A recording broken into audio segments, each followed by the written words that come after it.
భారత క్రికెట్ అభిమానులకు మరో షాక్. టీమిండియా మాజీ కెప్టెన్ పరుగుల యంత్రం విరాట్ కోహ్లీ సుదీర్ఘ ఫార్మాట్ అయిన టెస్ట్ క్రికెట్ కు వీడ్కోలు పలకనున్నారనే ఊహాగానాలు బలంగా వినిపిస్తున్నాయి. ఇప్పటికే భారత జట్టు captain Rohit Sharma test cricket నుంచి తప్పుకున్నాడు.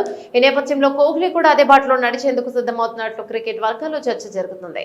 విశ్వసనీయ వర్గాల సమాచారం ప్రకారం తన టెస్ట్ రిటైర్మెంట్ ఆలోచనల గురించి విరాట్ కోహ్లీ ఇప్పటికే భారత క్రికెట్ నియంత్రణ మండలి BCCI దృష్టికి తీసుకెళ్లినట్టు తెలుస్తుంది. ఈ విషయంపై అధికారిక ప్రకటన వెలువడాల్సి ఉంది. ఇక ఈ పర్యటన ప్రారంభానికి జూన్ నెల నుంచి ఇంగ్లాండ్ లో పర్యటించనుంది భారత జట్టు. ఈ పర్యటన ప్రారంభానికి ముందే విరాట్ కోహ్లీ తన టెస్ట్ కెరీర్ భవితవ్యంపై ఒక స్పష్టమైన ప్రకటన చేసే అవకాశాలున్నాయని సమాచారం. విరాట్ కోహ్లీ ప్రస్తుతం ఇండియన్ ప్రీమియర్ లీగ్ IPL తాజా సీజన్ లో రాయల్ ఛాలెంజర్స్ బెంగళూరు జట్టుకు ప్రాతినిధ్యం వహిస్తున్నాడు.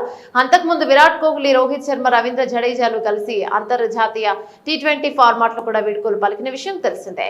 ఇప్పుడు టెస్టుల నుంచి కూడా ఇక కోహ్లీ తప్పకుంటే భారత క్రికెట్ లో ఒక శకం ముగిసినట్లేనని కూడా విశ్లేషకులు అభిప్రాయపడుతున్నారు.